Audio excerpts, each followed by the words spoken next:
interrupt our program to bring you this important message.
Good evening, everybody. Welcome to Saturday night, and welcome to another Vikings Uncensored. We're getting down to it, boys and girls. We are not all that far away from the NFL draft. In fact, 2 weeks from now, we will be finding out what the Vikings are going to be doing. So you might as well start off right out the bat. Let's fucking go. Absolutely, Dan. Let's fucking do it. Yes. Oops, 61869. There's a new name. Good evening. Yep.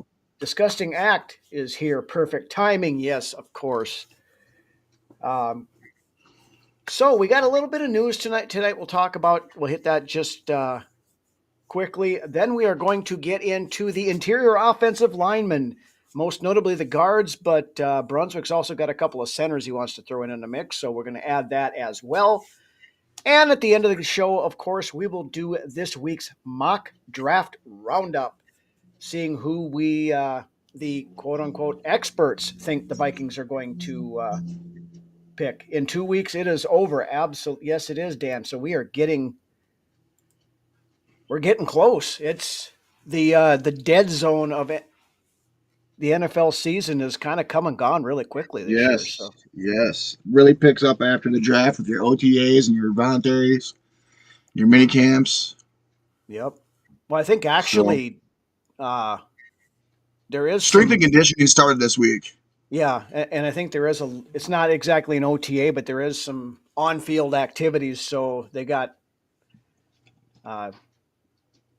McCarthy's going to be out there throwing the ball around and getting some reps and all that good stuff. So, Dan, I got him at 1 on my list that we're coming up here with. So we will get to some Tyler Booker. Well, I do. I like Tyler Booker a lot too. We'll get to him here in just a minute, but let's hit some news here first, shall we? So final nail in the coffin on this one. Ian Rappaport was on Pat McAfee's show this week and said the Minnesota Vikings are as out as they can possibly be on the quarterback whose name shall not be uttered on this fucking show. Way. No way we're out. It's a fucking shocker. I know that, but from the beginning, Rhino, we knew all the whole fucking time.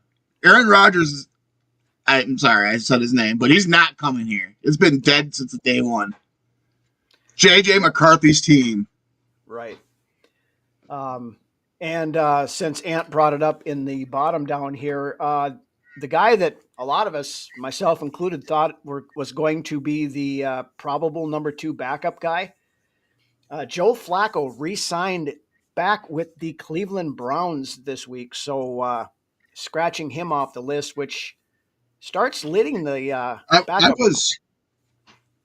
I was hoping that this was on your list of news, Rhino, and honestly, my concern level is up a notch when it comes to finding a viable backup. I mean, yeah, they might believe in Rippon, but like you were just about to say, that the well is starting to dry up here as far as a veteran guy that you'd want to bring in. I mean, what they've got, Wentz and Tannehill. I mean, those are the only 2 guys I'd be wanting to bring in at this point. Yeah, but the Vikings did have conversations with Ryan Tannehill, and sound like basically they told him I asked him if if we need you, are you interested, kind of thing. Um,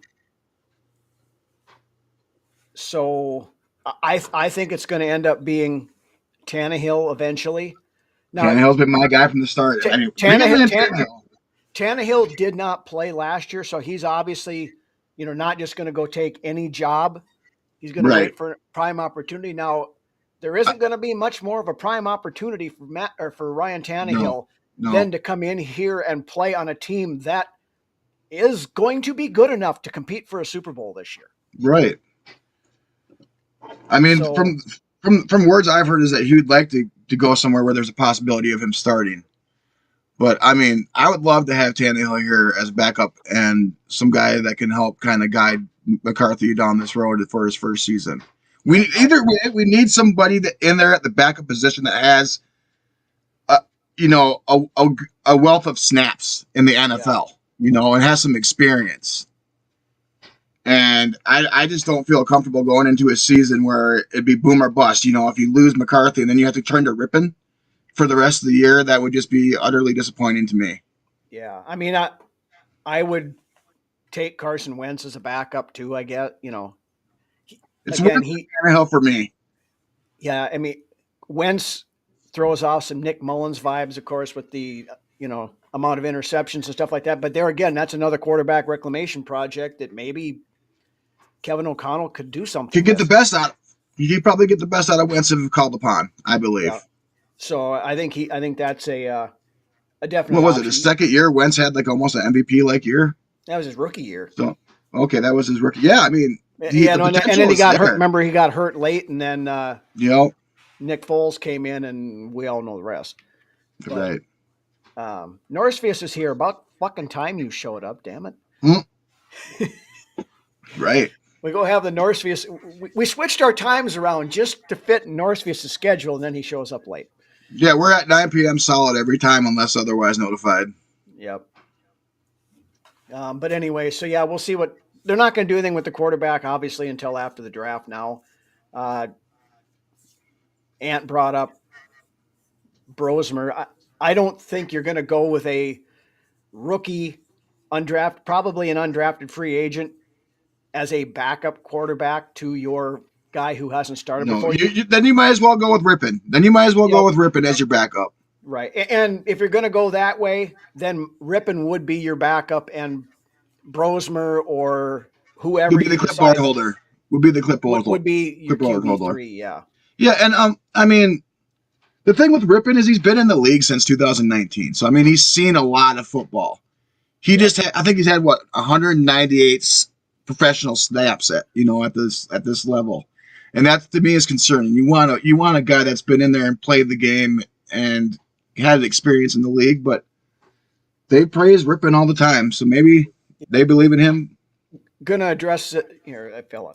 Gonna address this, Dan. I got fooled on that too.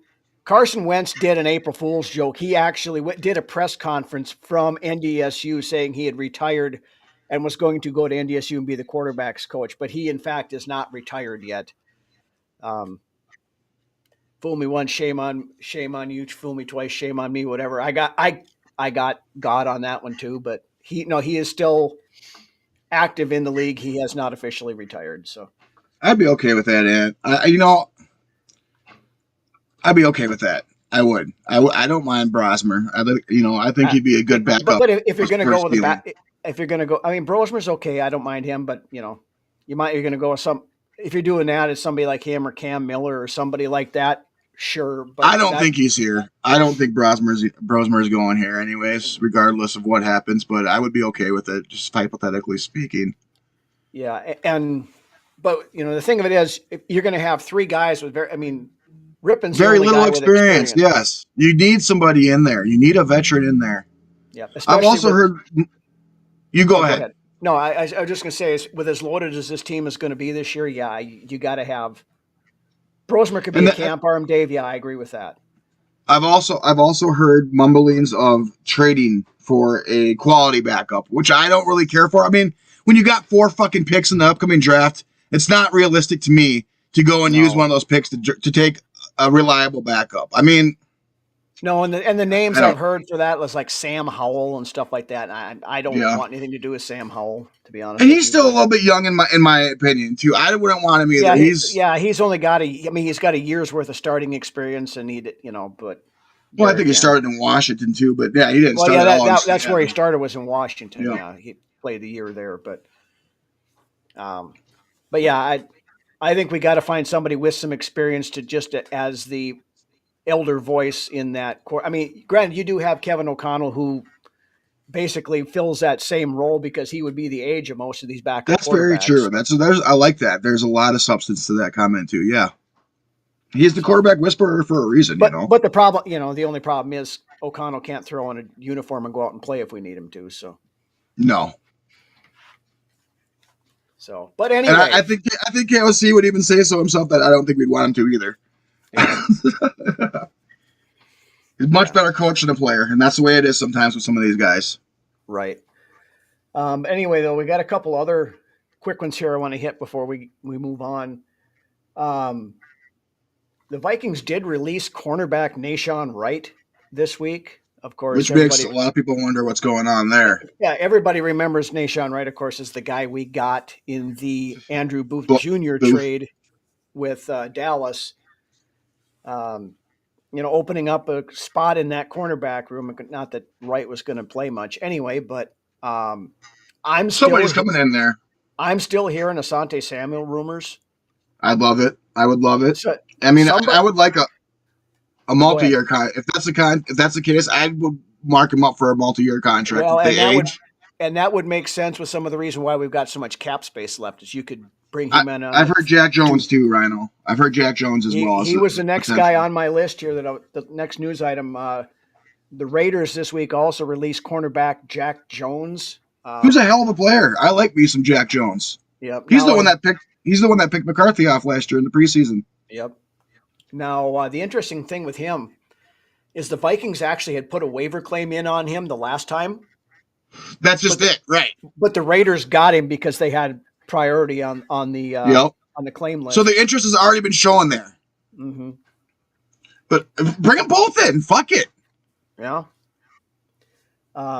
But here's some stuff on Jones I wrote down. Last year with the Raiders, he had 69 tackles, 16 pass defense, and 13 or no, sorry, and 3 interceptions. Yeah. This is a good question. Why was Yeah, Jack Jones cut twice? that Yeah, is a very good question there, Norse. I don't know the reason for that. There's obviously something, and he it had makes good me wonder if there's character concerns there or something could along be. those lines. I mean, I just read off the numbers. Those are pretty decent numbers that he had last year. Yeah, like he was probably the best corner on that Raiders defense. Yeah. Not that that's saying a whole lot, but Yeah, yeah.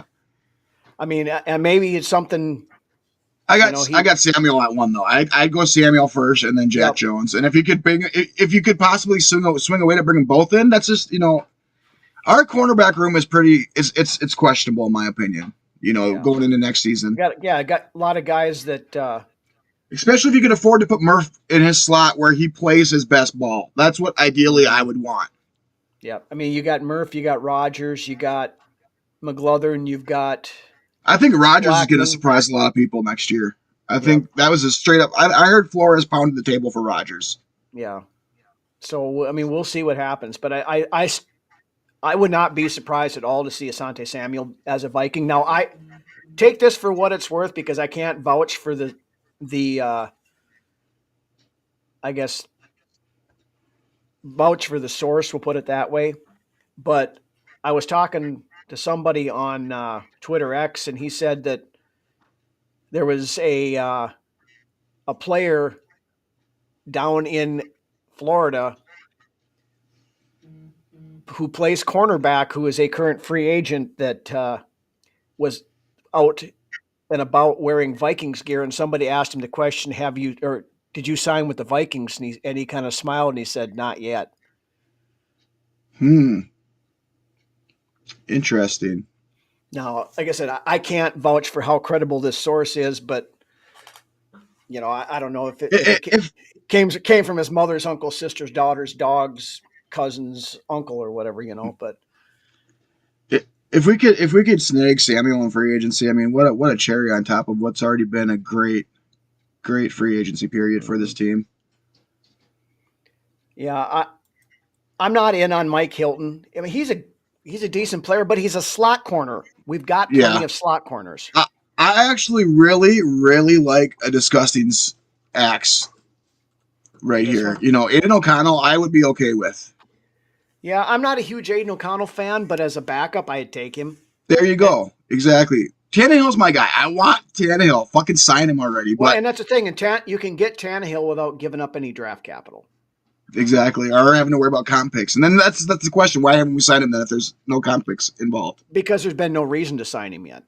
He sat out last Yeah. year. He it's not like he's in a hurry to pick a spot to go.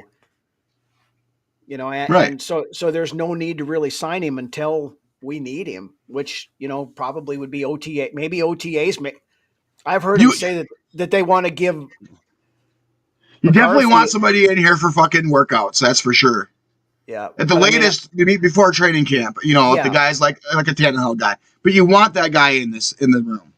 yeah. But I mean, I've heard too that they said that the Vikings want to give McCarthy all the snaps that he can handle during OTAs and stuff. So if you bring in Tannehill, he's going to take away a few of those snaps. So That's you may yeah. not see Tannehill get signed until June or something like that. But That's a nice little tidbit there too. I love this. This is great. You know, where we're gonna go with that first pick? You know, are we gonna stick at 24? Are we gonna trade down? Who's the first guy that we're gonna take off the board? yeah, That's what I'm loving to see. Yeah, because it truly is best player available. I mean, we've got a handful of positions of need. I mean, we've gone through. Well, the needs that we do have aren't throbbing. They're not right. throbbing needs. You know, it's just like a little bit of a pulse, like a left guard, corner, safety, running back, yeah. Maybe.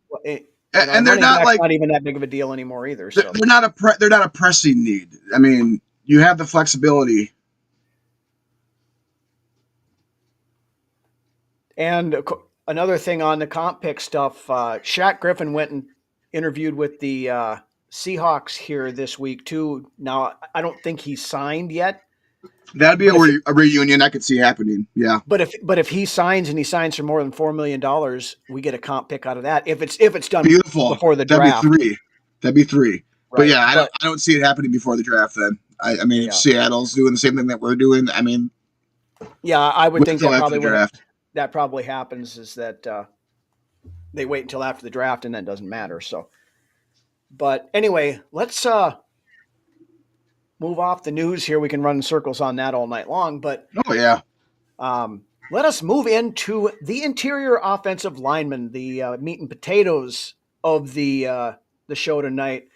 Rap, good evening, my friend. As Dave calls them, our buddy Dave Stefano, the big round bellies we're talking about tonight. The fatties. Yes. The guys in the trenches, the ones that protect young J.J. McCarthy. You know, I played defense. I didn't go both ways. I played defensive tackle, in high school. I would have loved to have played tackle or guard on the offensive line. But I played all three positions on the offensive line. I only played center a little bit, but I played guard a fair amount, and I played tackle as well. I would have loved to play offensive line, but they had me penciled in at defensive tackle. That's where they wanted me. So I was the other way around. We did play Iron Man because we didn't have enough people to just pick one side or the other. Now I like being a defensive tackle better because I like going after the quarterback. I loved it too, but I always loved the thought of playing both ways and getting that chance to play along the O-line too. But yeah. Disgusting Act is in on Banks. I did not put Banks on my list because I think Banks is good. I've heard him talking that somebody might draft him and move him into guard, but I think he's going as a tackle because I believe so too. There is enough demand for tackles out there that I think Banks ends up getting drafted as a tackle. He may move in later on in his career, but I think he's initially going to be a tackle. But with that, let's get rolling on the list here. I know everybody is talking about Booker. I actually have Booker as my number 2 guy on the list. I got him at 1. I got Booker at 1. I'm in love with Booker. If we're going All right. guard, So, I'm going Booker. I mean, he is just a monster, just a true guard, and just a mauler and nasty. The way he finishes his blocks, a mhm. 6'5", 321, 2-year starter and a team captain with elite physical traits. I'm also quick shout out to NFL.com on my scouting reports here with some of these guys. So with that being said, downhill run blocker, explosive, uh, is able to get in the second phase. I love the way this guy's body shaped. Just an old school big Yeah. dude, big belly guy, but the dude can move, and that would complete this offensive line transformation, in my opinion. I would be okay with selecting Booker at 24 if he was there, and that's what they were wanting. If that's the route they wanted to go. I love this kid. Just tough, smart, a leader, a fucking leader amongst Yeah. men, and power based attack. Just all power, nastiness. Dan Henneman out there in the comments knows his offensive lineman, and this is his guy too at guard. And So I do I. would, I would be head over heels if we got Tyler Booker to finish off this line. I like the next guy too that I got, but we'll wait till I get there. Yeah. So let me kind of rephrase what I would, or I've got Booker as my number 2 on the list. If you're looking at just pure guard, then yes, Yes, Tyler Booker is my number 1 guy for that. But the number 1 guy I went with on the list, and no, there's not. I mean, this is bias aside. I went with Gray Zabel as my number 1. and he's my number 2. He's my number 2. I I mean, love me some the Gray Zabel as well. the reason I went with Gray Zabel as my number 1 is because of his position flexibility. He can Yeah, play tackle, he versatility. can play guard, he can play center, and I think there's a fairly good chance if they were to draft Gray Zabel, they're going to start him out at left guard. What about But this, Rhino? but I think it's possible. I think Zabel goes in the first, so you couldn't go back too far. But if you can move back to 27, 28, maybe even 30, you could probably still get him there. But with But Zabel, oh, yes, continue. No, all I right, was gonna say continue to go on. yep. So my thought was Zabel is when you draft him, bring him in, he would play guard right away. I mean, his arms are a little short for playing tackle in the I think NFL, and that's why, 33 or 34-inch reach on those yep, arms. and that's why everybody's talking about him moving inside. But I think that there is a possibility that you draft him, play him at guard for now, and after Ryan Kelly's contract is up, you move Zabel inside to center, and he could be your backup center right now too. I I know they love the have. versatility, as I you do too. mentioned as well. And the way I look at it, you got yourself a Pro Bowl tackle in Zabel, but a Hall of Fame potential at guard in Zabel. Mm-hmm. Yep. I don't mean And to he, put the jacket on him right now, but I think the dude could be the next Steve Hutchinson at that guard position, left guard position. yeah. I mean, he's another one of these guys. He's got that nastiness to him, like you're talking about with Booker. He plays through the Tough guy, whistle, tough guy tough football. guy. Yeah. Gets up to the second level. I mean, NDSU is notorious and has been for years of the power run game. So he's great in that run blocking. His pass blocking is top notch. I mean, Yep. the Bison actually went more of a passing offense this past year with Cam Miller. So he played. Great. I seen that too, Norse. He had an outstanding out. Mhm. That's what really pumped this draft stock for Yep. Zabel up But the he charts. he was the practice MVP at the Senior Bowl. Had an Uh, amazing week at the Senior Bowl, and I believe that has a lot to do with this draft type on Zabel, but deservedly so in his case. mm-hmm. I mean, he's got 41 starts over four different positions over Love his it, and he's years in pretty college. damn good at each of the positions that he's had a Yep. shot at. And he's a first team All American this past year too. So Yep. but that position flexibility is the thing that put him over the top for me. Just for the stuff I talked about, because I think there is a possibility that they could move him into center later on. But Yeah, my number two guy on the list, like I said, and it's with a caveat, is Tyler Booker. Yep. Um, So top two guys, Zabel yep. Booker, the top two guys I You would know, go at. but if you want just a big nasty guard who's going to go out there and kick the shit out of everybody, it's Tyler Booker. Yeah. Yep. But on the flip side of that, if you want a guy that could go somewhere else, I mean, can go inside or kick him outside or put him at center Then and it's play Zabel. all of those positions well, you're going to go Zabel. Yep. Yeah. Okay, next guy on my list I have, and now this one here is I don't know how much of a scheme fit he is for the Vikings or of an actual fit because he played pretty much exclusively right guard in college. And we Yeah. just, Will Freeze brought in, or Fries, whatever you want to say it, brought in for right guard. But that is Tate Ratledge, the guard, senior guard out of the University of Georgia, 6'6", 308. Now, I mean, he's a hell of a player, very powerful, good on his Great anchor. size. Yep. Great size. I'd like to see him gain a little bit more weight.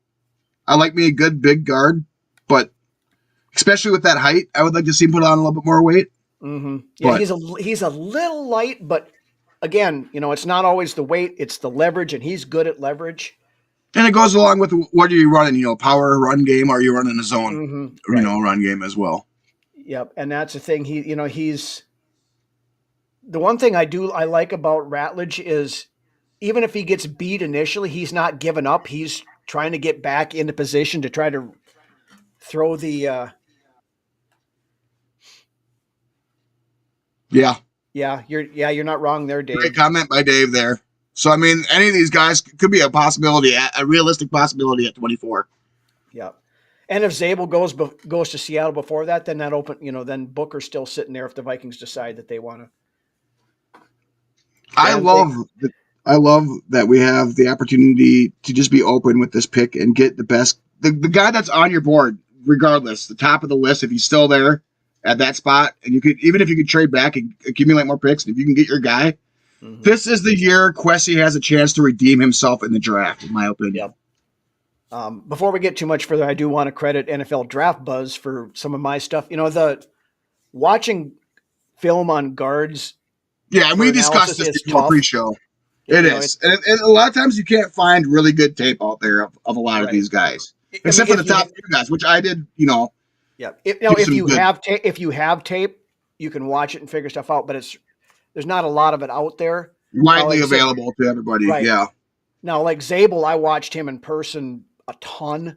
So I kept an eye on him. So I kind of have a little bit more that I can speak to about him, but that's just it. If you watch the teams, as Vikings Uncensored, we're not a college program, so when it comes to this draft stuff, we're kind of out of our comfort zone in a little bit of a way. So yeah, we kind of have to lean on those who do this for a living sometimes for some of the draft analysis. But, of course, we always want to make sure that we credit where credit is due on that stuff too. So, and the interest is obviously there. That's why we're here. Right. So, yep. Now just to finish up on Ratledge, though, like I said, he's played exclusively at right guard. So I don't know that. I think that probably takes him off the board for the Vikings because I don't know that you want to try to move him over. And I think it's just backwards. All it really is everything's backwards at the different guard positions. To a protection wise and all that. I mean, yeah, but when you've been doing something one way, you know this. You played line. I totally get that thought. Yes. It gets into being habit, and to try to break that habit and doing it backwards, it's like it all comes down to the mind of the player. Right. I mean, it's like eating for 5 years with your right hand, and all of a sudden now they turn and then switching to the left hand. You're absolutely take yes. Your That's arm a great behind take. your hand and make you eat with your left hand. You're poking your nose with a fork. How many years have we done that with this offensive line, Rhino? That's just pop guys in there because they play along the offensive line. Just because they play offensive line, we pop them in anywhere. Yeah. Now, like I said, the position flexibility. I'm sick of the Drew Samias. I'm sick of the Drew Samias and the Dakota Doziers. I'm in love with what we're doing right now. Yep. This is a very good point here, Dan. The footwork is the most important thing on that, and the footwork is backwards. So, I mean, you go. Yes, Dan. Do this, and you'll find out how hard that is. Pay attention, and most of us don't even notice. Pay attention to what leg you put in your pants first when you get dressed in the morning, and then make a conscious effort to try to put the other leg in first. It ain't easy. It sounds stupid, but it's not easy. And that's part of the footwork thing. It's it's some of that stuff. It gets habit and all that stuff, and you've learned that forever. And that's where a lot of these guys struggle. What you were just talking about. We bring in a guy and we just throw him in an open spot on the offensive line. I mean, Yep. One other thing on Ratledge, though, he did have a couple of lower body injuries in college, so that's a bit of a medical red flag to keep an eye on. So Mentality we'll and toughness. Mentality and toughness with Ratledge for me is what his biggest traits are. Yeah, it is. Yeah, he's a good player, but I don't think he fits. Dan, he's my next guy on the list since you brought him up here. Dylan Fairchild, the other guard out of Georgia. Now, he was the left guard. So this one might fit the bill a little bit more here. The guy's a former state champion wrestler in high school. So he's really quick on the moves, great awareness, great leverage, good feet. He's able to recover, against when you get counter moves and stuff like that on there. He's really good at that. Quick to process. A couple of things he needs to work on, though, is his hand placement a little bit. And sometimes he'll pull off, if they're double teaming somebody, he'll pull off that double team a little bit too early. So he's got to be able to figure that out a bit, when the right time to disengage and go for somebody else is. But there were times where he would disengage too early, go find somebody else, and he leaves his center on an island on somebody coming up the middle. So I don't want linemen that leave other players on the island, and which is what we've had a lot in the last decade.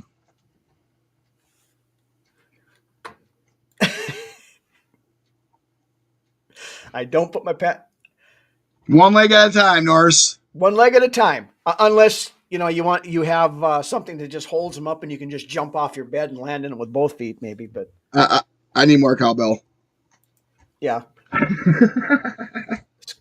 Barbara, good evening. Welcome in. If you know, you know. Yep.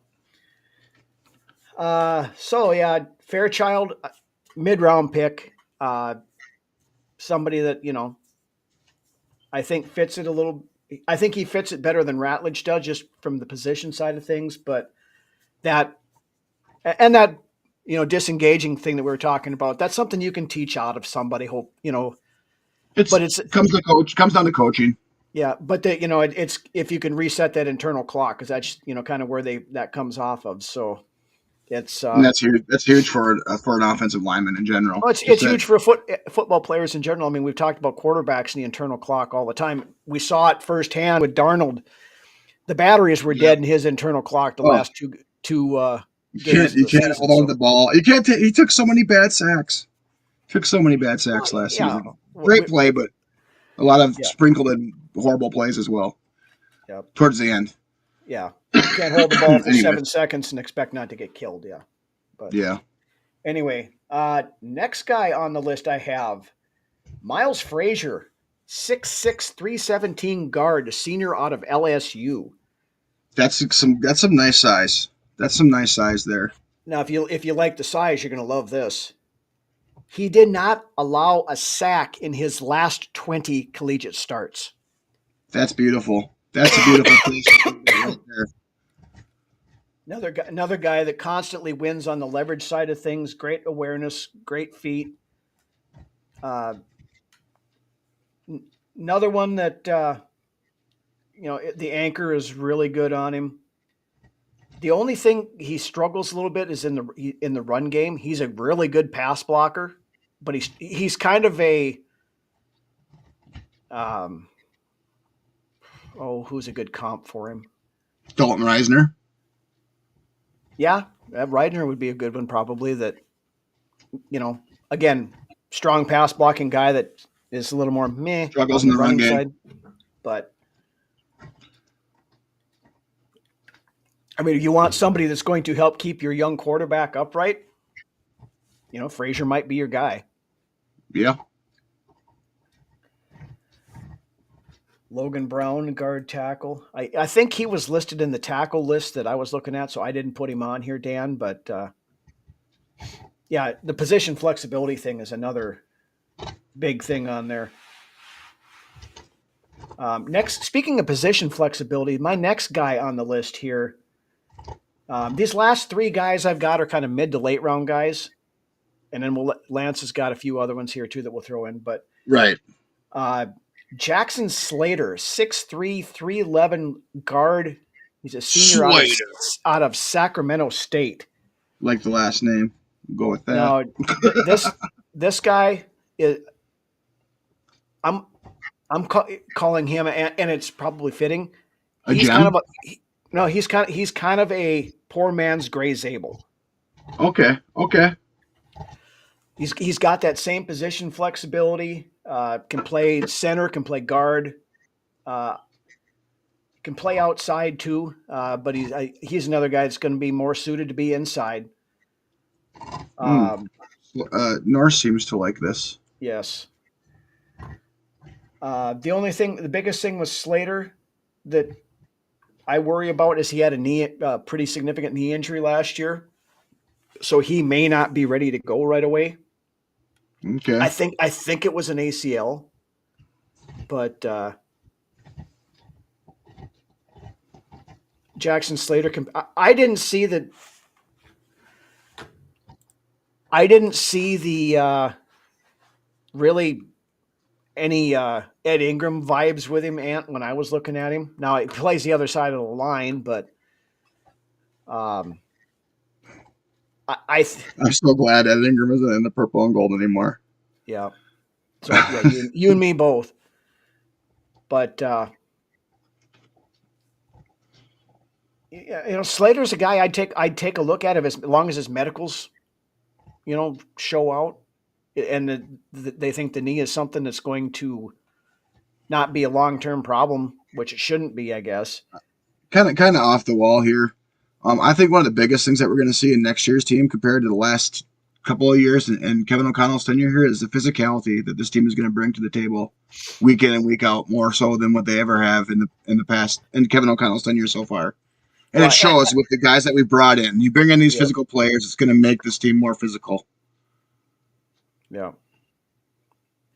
And that's the thing with, I think Kevin O'Connell, especially early on. It can't be all finesse and smarts. Sometimes it just has to be raw fucking physicality and getting after people. And I think they finally realized that last year because they got out physicaled by Detroit and by the Rams.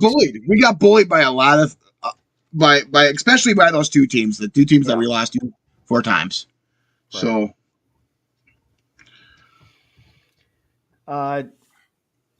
Norsefius, you could have written my notes for me tonight because he is the next guy I have on the list. I love me some Luke Kandra. This guy, he showed out at the combine. He's a 6'5", 319. This guy, he played more right guard. So, if you're going to push him over to the left side, I don't know how that would work out, but first team Big 12 player this week, second team All-American, only gave up 1 sack in 24 starts for Cincinnati. So, we talked about Miles Frazier not giving up any in his past 20. Kandra only gave up 1 in 24 starts also. So the guy's an elite pass protector, very explosive. He has a real good ability to pick up the free rushers. If he's always looking for somebody who's coming. Good. If he gets his guy pushed out of the way, he's looking for that next guy to come in there. He's looking for extra work, which I love in the lineup. Absolutely. Sure. And he's not, above cleaning up the table scraps behind somebody else. There's nothing worse. You know what, Rhino? This is what I really hate. And I know that you've seen this a lot too, watching the Vikings, is when you got a guy with nobody engaged with your offensive lineman and a blitzer runs fucking free. Yep. Well, yeah, we saw that. Fucking mind-numbing anger in my body. You saw that with when you have the offensive lineman not finding work and you got unblocked blitzers coming through the interior of your offensive line, just fucking makes me pissed. So, Oh yeah, it drives me absolutely up the fucking wall. It's like you just You got somebody I'm out there so like this with nobody on him, yeah. and then you see a blitzer go It's through. kind of like that. It's kind of like that dirt meme where you're you Yes, know yes. you know keep your feet moving, keep your hands up, and look for Oh, you got somebody in the other color jersey to hit. I no, don't care who it is. Just fucking go hit somebody. Rhino. You got 3 linemen blocking one fucking guy. Yeah. I've seen that too along Oh our yeah. offensive line. Again, the dirt meme. Yeah, no communication whatsoever. It seemed like at times along that offensive line. There's no reason for you to have 3 offensive linemen blocking one fucking dude. Yeah. Yeah. So but yeah, Kandra's a guy I like. Like I said, I just don't know if he can play over to the left side because he's played mostly right guard. But he's a late round guy that maybe he can develop it in training camp and maybe be that guy to come in there later. But I have one more guy on my list here tonight, and then I'll let Brunswick take the floor with the rest of his guys. Next guy I have is, and this is a later round guy, probably more of a developmental prospect, but Connor Colby, the 6'6", 309 guard. He's a senior out of Iowa. Got position flexibility. He's got 50 career starts over multiple positions. I love this, Norris. I gotta pop it up there. Yes. Yep. The tape I've And, watched on those 2 guys. The and communication's there. You can see it. You can see it in the play, and I love it. and the fact that we brought them both over here, they don't have to learn the guy next to him. I love it. Yes, package deal. Yep. Delton Vincent, good evening. Another new name to the show tonight. But Connor Colby, he's a really good pass blocker. Another guy who goes out looking for people to hit. If he gets his guy pushed off, he's out looking for the next one to try to I love a knock guy off that the looks for spot. the extra work. Yep. Now he's a better run blocker than a pass blocker. Of course they are, Delton. We go under the radar here at Vikings Uncensored. Yep.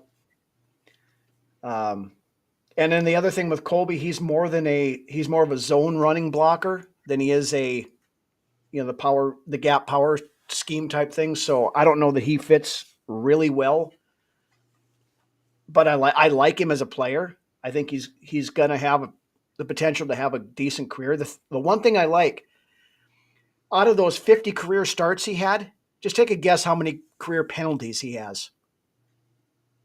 Let's go with 3. 4.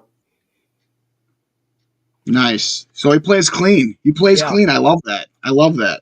Yeah. That doesn't get talked about enough, Rhino. Right. I love a guy that can play clean and still, get the job done. Yep. And that's the thing, how many times have we seen it, when Ingram was in there, he was jumping off. Brandel had a problem with it last year. How many times have we seen fucking offensive linemen on their asses in the last fucking 10 years, Rhino?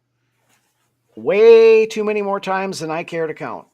It's going to be night and day next season as far as the trenches go. Mm-hmm. Both sides of the ball. So, all right, that's my list. Lance, the floor is yours to go through the rest of the guys that you have. Yeah, a guy that I'm surprised that we haven't talked about yet, now who I have actually listed as my number 3 guard coming out this year is Donovan Jackson out of Ohio State. Ted would be proud. Our buddy over there at Vikings Report. 6'4", 315, broad frame, 3-year starter with core power and leg drive to hold the line of scrimmage or change it. This is actually the number 1 guy listed on NFL.com right now as far as guards go. Really? Yeah. He was like number 12 on NFL Draft Buzz.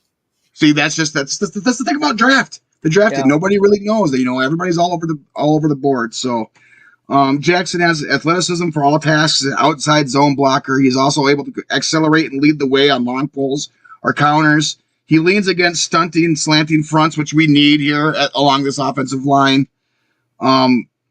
Hips are activating, and his feet for recovery is great. He's long, has a nice punch with wider hands, but struggles to consistently maintain his edge while mirroring. Overall, Jackson has measurables, power, and movement for any scheme as a starting guard, which I love to hear. I love the guy's size, 6'4", 315 at guard. Once again, 3-year starter at Ohio State. I got him at number 3 on my list. He's the only other guy I'd be comfortable with as of right now going at 24 for us. If we're going to go offensive line with that pick. Which begs the question.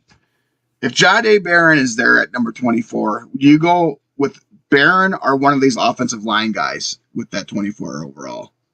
Or do you go with somebody like Walter Nolan or, or the dude out of Notre Dame? Yeah, the Xavier safety out of Notre Watts Dame or Emin Emin Worry, which I love about Matt. the problem. It's not a problem. It's great to have that issue, you know. Mm-hmm. Okay, and then another guy I got at guard to seal off the guards this week. Marcus Embo out of Purdue, 6'4", 303. What he lacks in desired size and mass, he makes up for with his athleticism, hustle, and elite instincts. He is likely to head back home to guard after 2 years manning the right tackle position for Purdue. Free-flowing athlete with the ability to create chunk run opportunities with blocks on the second level or in space. Also willing to swap point with aggressive first contact. He will absolutely help upgrade an offensive line needy team that utilizes a move blocking scheme. So I would like him, but not, he's a later round guy, as well. Like I said, I got my top 3 guys in Jackson, Booker, and Zabel. And then these other 2 guys I mentioned, I would like in mid to late round. Mm-hmm. So, and with that being said, I went and I took a look at some of these centers, and what a trash. All respect, this is not a good center class. This is not a draft to be taking a center in. I mean, the guys I looked at are mid-round guys. If that Majors is really the only guy I might give a glance at in the upper rounds. 6'3", 306 out of Texas. And I think short. I don't think Majors is more than like a 3rd or 4th round pick at the highest either. So yeah, I mean, and then he's the number 1 center, on a lot of these boards. So I mean, this center class isn't very intriguing to me. And then I got Willie Lampkin, who's also been listed at guard on other boards from out of North Carolina. 3 phases of the run blocking. Lampkin is the best tape out of any prospect at the center position in this draft. My problem with Lampkin is he's 5'11", 270 pounds. Yeah, I think 5'10", 270. Yeah, exactly. He's a project, in my opinion. At that weight along the offensive line in this league. Well, not only that weight, at that height. Yeah, 5'10". Right. What? I mean, what a short frame. He is going to look like Wee Man or Hornswoggle or somebody again when you go up against some of these 6'5", 6'6", other offensive linemen. And I mean, in my opinion, he's his ceiling is a good backup center in this league, and he's the number 2 center I got. This center class is not very appealing at all. So with that being said, finish off and I'll say. Yeah, the guard class is very deep. There's a lot of good guards, from the front to the back that are good for the pickings, which leads me to believe that maybe we do go somewhere else with that first pick that we take because of the depth at the guard position in this draft. So, yeah, I mean, there we have it. That's probably a more reasonable spot for him, Norsefius, I think, is, like I said, he's mid-round someplace. Ratledge at 97. We talked about him earlier. The biggest problem I have with Ratledge is he's a right guard, and we don't need a right guard right now. You'd be moving him out of position. Brandon Thorne has Zabel as a number 1 center in the draft and one of the top guards. Yeah, if you want to start Zabel in at center, you could do that now, and that was absolutely.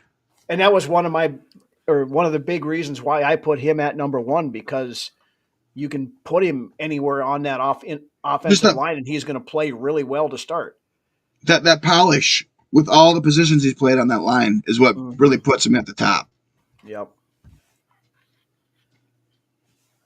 One last thing, when you were talking about Lampkin a minute ago and the height, another thing that you got to think about is, these quarterbacks got to get under center on this. In college, not so much of a big deal because most of them are playing out of the shotgun. But when you got a center who's 5-6 inches shorter than And you most got to normal crouch that centers, much. You got to crouch that much he's lower to going to get be into the lower to the center. ground. I mean Yeah. that's going to be something that's going to be hard for some of these quarterbacks, especially you got some of the a guy like Josh Allen or even McCarthy's not a short kid either. I think that there's going to be some issues if you try to play him at center in the NFL. So I think he ends up being a guard probably, but he's still I just can't fathom seeing somebody 5'10", 270 playing on the offensive line in the NFL. Now, No, that's if he can make it work, more power to the kid. But anyway, that's you got everybody off your list there now. I do. We're good. All right. We're good. All right. So yes, Dave, thank you very much. If you haven't done so already, hit the like, hit the follows, follow us on Facebook, on YouTube, on Twitter X, all that good stuff. We really appreciate it. But with that, let's see if we can make this work this week. We had it working 1 week, and then it's not been doing so well the next couple. But let us roll into this week's edition of the Mock Draft Roundup.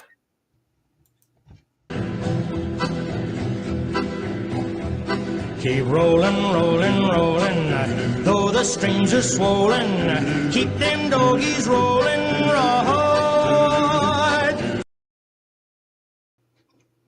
Hey, it worked that time. All right, we got the gremlins worked out of EV Mux. So this week on the Mock Draft Roundup, it's not quite as many names and some surprising stuff a little bit this week too. Oh, 4 of them trade back out of the first. Four of the big name draft guys had us moving completely back out of the first round. I thought that was significant, so that's why I put that on the list this week. First guy on the list this week, Siobhan Revel Jr., the cornerback out of East Carolina.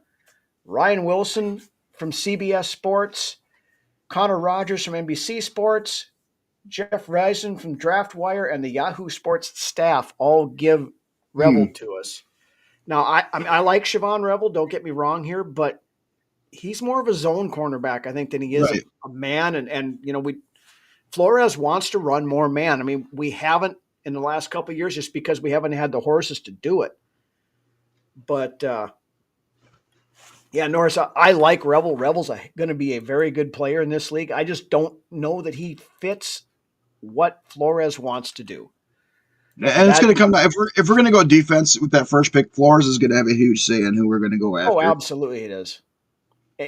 In my mind, if we go defense in the first, I love Jahdae Barron, and that's my guy. If we're taking a cornerback, he's the guy I would like to take. Yep. But if the Asante Samuel rumors are true, we're not drafting a cornerback in the first round, I don't think. And then I would lean more towards the 4th guy on this, or the 5th guy on this list. That's the case. I would lean towards safety or defensive tackle if it goes the other way. But yeah, next guy. Now, this guy actually won the week as far as the most mocks to the Vikings. Wow. The safety out of the University of Georgia, Malachi Starks, and I spelt it wrong on the list. It's Kai, not CH, but I apologize for that. Malachi. Yeah, 8 different mocks had him going to us this week. The Pro Football Network staff, Logan Lacharczyk from College Football Network, Andrew Erickson from Fantasy Pros, Ayrton Osley from Milwaukee Journal Sentinel, Pete Prisco from CBS Sports, Pat Fritz Maurice from Fantasy Pros, Josh Edwards from CBS Sports, and Marcus Mosher from the 33rd Team. Some of these names in these mock drafts that the big names have got going. I'm wondering if some of these aren't pen names because they're kind of weird, but Fitz Maurice. I mean, maybe that is his real name. I don't know, but if that is your real name, we'll find out. But next guy on the list, guy we talked about at length earlier, Gray Zabel, the interior offensive lineman, guard, center, tackle, wherever you want to put him, out of North Dakota State. Nick Baumgartner from The Athletic mocked him to us. I love this pick. Yes, I'm biased because he's an NDSU grad. That's what a lot of people are thinking Yeah. too. I mean, And Delton, I mean, that's why a lot of people are a little bit leery about Malachi Starks. Now, I don't think you'd be able to trade back and take him. I've seen some mocks where he's going in the early 20s that he may be gone right. before we even You get know, to him. But I'm kind of hoping that's the case. he, I'm stuck on Emin Worry at safety. If we're going yeah, Emin Worry or the dude out of Notre Dame. yeah. So if you watched our safety show a couple Why? weeks ago, yeah, Starks is, I think he's kind of settled into my number 3 safety behind the two guys you just talked about. Yep, Emin Worry and Watts out of Notre Dame there. Mhm. The next guy on the list is Azaria Thomas, the cornerback out of Florida State. Keith Sanchez from the Draft Network and Matt Bergeron from Sports Illustrated have us taking him. Now, Matt has us trading back to 26 and drafting him there. Now, good player, but he's not high enough on my list to take him in the first round. And No, like I said, I really don't think we're going to end up taking a cornerback. And if it is, I want Jahdae Barron. But there you go. Yes, the best way to put it. Right. yeah, Xavier Watts. The more I watch Xavier Watts, the more I love the kid. You know, why not replace or replace one Notre Dame safety with another one? You know, he can sit behind Harry and learn for a year and take over the reins next year. Yep.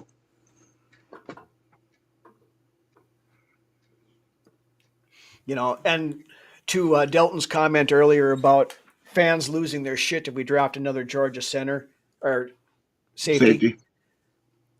you got to go back to that. You're drafting the player, not the helmet. Yep.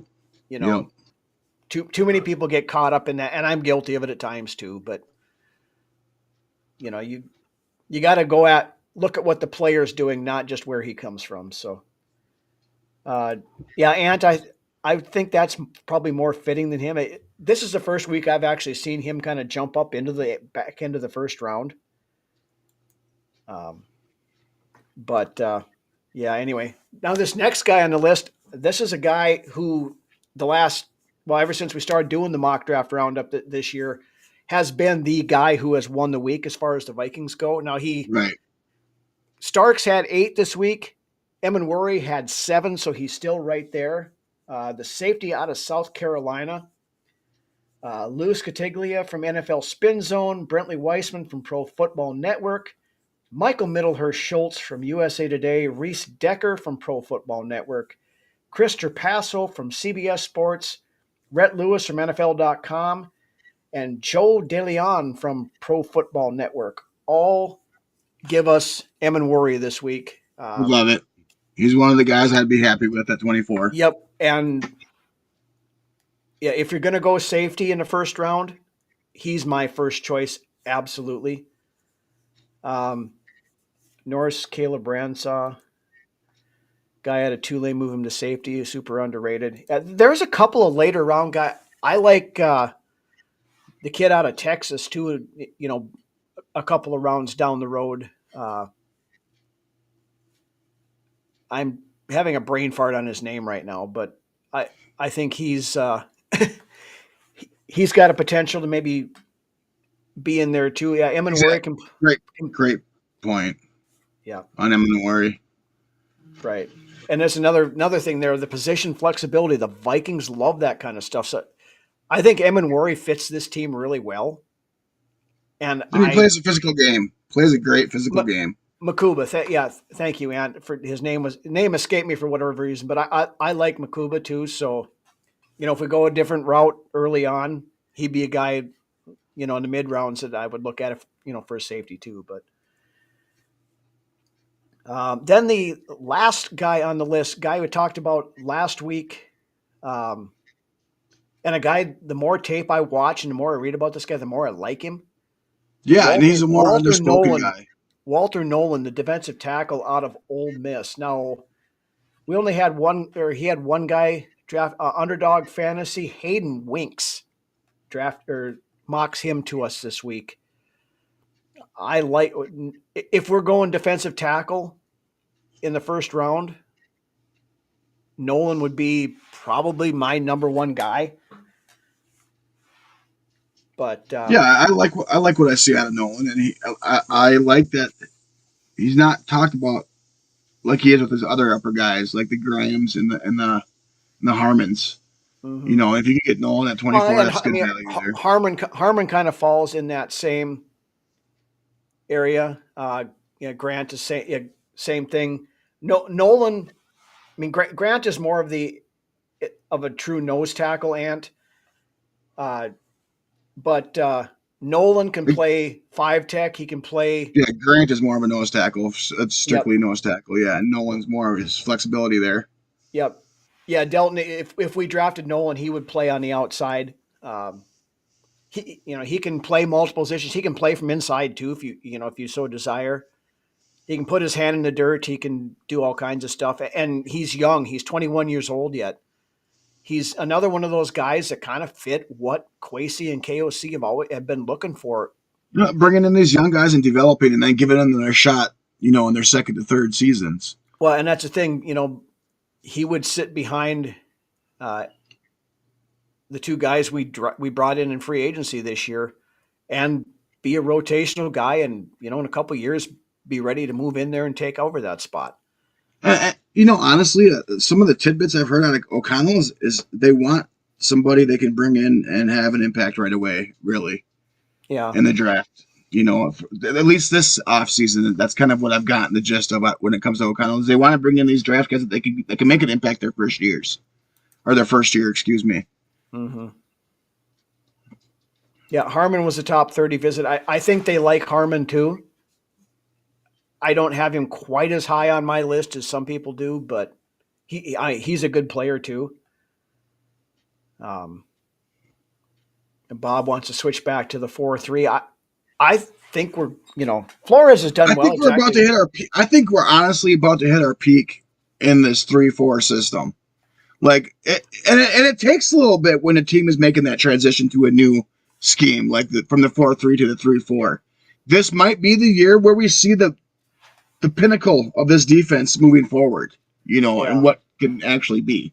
Yeah, I think so. I mean, because a lot basically over the last 2 years we've been plugging and playing players out of position. We haven't had a true nose tackle. Our defensive line has been somewhat mediocre until we addressed it in free agency. Mm-hmm. So, I think right now, going into this year, you're going to see what we should look like as a defense moving forward from here on out. Yeah, that's a great point from Norsefius here, too. When Flores first got hired, when they asked him, is he going to run a 3-4? Is he going to run a 4-3? He said, I don't know. Who are we playing this week? Exactly. He can do a little bit of everything. I don't really peg us as a 3-4 defense because this defense shows so many multiple looks. It's hard to peg them as one certain thing. One series we're playing 3-4, then we're to a 4-3, then we're to 5-2. Right. You get 2 down linemen and 5 back linebacker. 5 guys off ball. it's crazy. The things that come in with the NASCAR package with 5 edge rushers, and 2-4-5. Yeah, we do run a lot of that as well. Yeah. At different points, we run different looks, and that's what's so great about what Flores has brought to this defense, because you can't just peg us to one certain scheme. It's very scheme friendly. Right.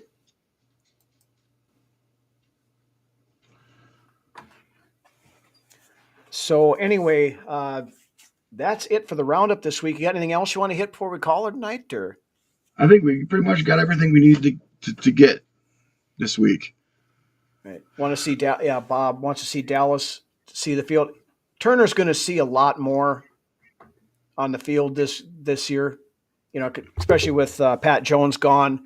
Dallas is your edge 3 now. So. And the thing, going off of Ant's comment, is that you got guys like Van Ginkel, moving all over the place. There's so many moving pieces on this defense. Right. And that's what they want to do. They want to be able to bring these guys The from way all different positions and all different angles because and that it's the that, ability to disguise, yep, the fronts. that's that illusion of complexity and keeping them off Yes. guard, not knowing where anything else is coming through. Discussing that, can we get more picks, please? I think that there's going to be a conscious effort to try that. I think they're going to try to trade back. When it comes to that in general, it's about hitting on the picks. Yeah. Hitting on the picks, whether it be 4 picks or if you trade back and you get 6, it gives your chances a little bit more of hitting on those picks. But if you can nail those picks that you do have, then everything's going to play out just fine. Oh yeah, you get 4 good players out of impact players out of this draft, and that's going to be better than most.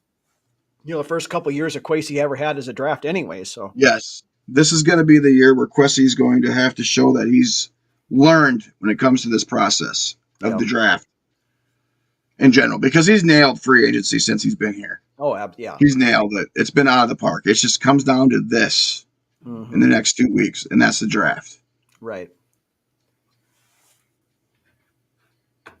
But with that, we've been going a little over an hour here, guys. So I want to thank everybody for joining, as always, for bringing in a lot of great comments tonight, a lot of great discussion. You guys are a wealth of football knowledge out there. I mean, you're talking about. I mean, I spent quite a bit of time this week looking at different guard stuff, and you're bringing up guys that I didn't even get a chance to look at. So I mean, it's and that just says a lot about this guard, depth. This is one of the better guard classes in a long time. There isn't really maybe that one elite guy that sticks out head and shoulders above everybody else, but there's a lot of really good ones and a lot of guys who are going to have really good NFL careers.